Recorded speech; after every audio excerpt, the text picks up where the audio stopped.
So in this video, I'm going to very quickly actually run one raw data file so we can see what happens on the screen. We can see how long it would take, and also we can see what happens to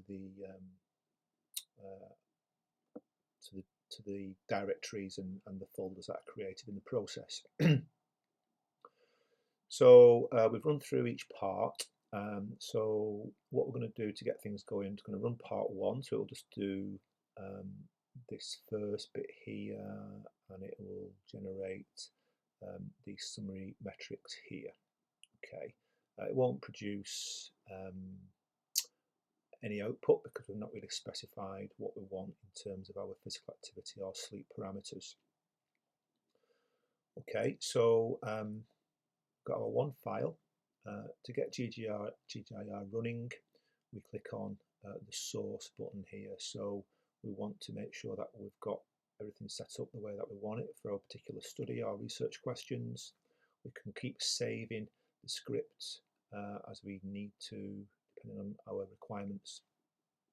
Then we click on source to get things moving, and we'll see the progress show up in the console window here. So here we go. Click source.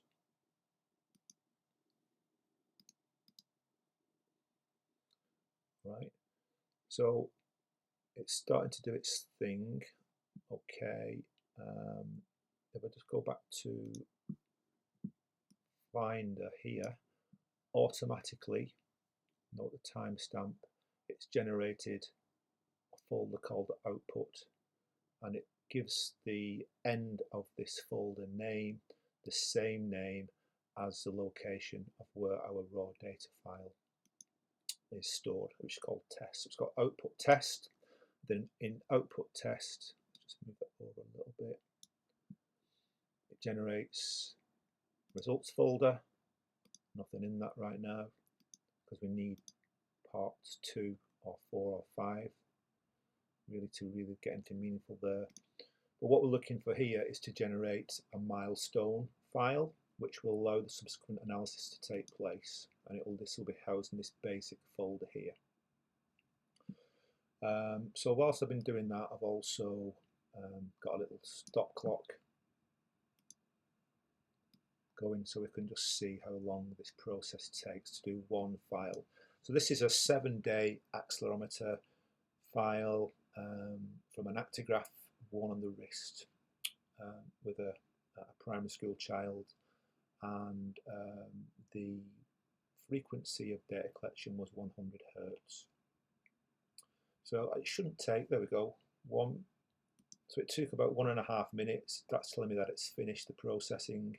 It won't do part 2 report, or it'll try to, but there'll be nothing in it. So 1 minute 36 for one file gives you a bit of an indication how long that process takes. And you can maybe estimate upwards when you've got batches of files. Just to note as well, the